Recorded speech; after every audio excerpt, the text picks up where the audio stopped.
9,900 saja. Okey. Hari ini offer satu kangkau kepada follower. Ada satu Accord 2004 2.0. Body banyak cantik korang tengok. Okey, customer ni bawa daripada KL sampai JP ni tak ada isu tak ada problem korang cat, kita sudah cat satu round lah. Tapi asal body dia memang cantik punya tu. Alright. Okey, dah siap dengan sport rim dan tayar tengok macam baru. Okey, belakang pun sama juga. Okey, boleh nampak 4 disc brake. Alright, okey. So body boleh tengok sini. Keseluruhan you tengok. Ni kereta macam bukan 2004 tau. Dah 20 tahun. Macam baru 10 tahun kereta aja. Okey, jom kita tengok depan dia. Dan dalam seat dia.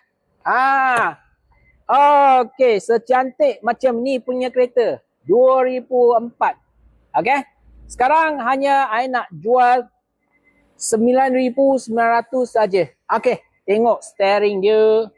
Alright, okey, tengah kunci box dia. Wah, tengok. Woi, ni macam kereta baru 10 tahun. Okey, tengok belakang tu. Bersih tak? Okey, warna krim biasanya kalau tak jaga, ni memang banyak kotor punya tu. Tengok dalam. Bersih bersih Alright, okey. Cuba kita tengok belakang dia. Okey, kasih tahu ni. Memang dia ada jaga. Boleh tengok dalam. Okey. Dalam dia. Okey. Dan tengok jack dia. Okey, dia punya tools, spare tayar semua lengkap. Okey. So dan juga kita start engine, kasih you tengok Okey. Okey, one shot dia sudah start. Kita start test. Aircon dia masih boleh fungsi. Kalau tak fungsi, dia jalan daripada KL sampai sini mati ya. Okey. So engine depan dia kita tengok engine. Oh.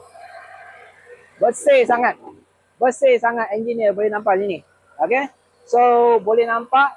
Okey, tak ada leaking, tak ada apa-apa. Okey, penting-penting spare tank. Satu kereta boleh nampak dia ada jaga tidak. Kita nampak spare tank dia. Tengok. Bersih tu. Radiator pun baru. Okey.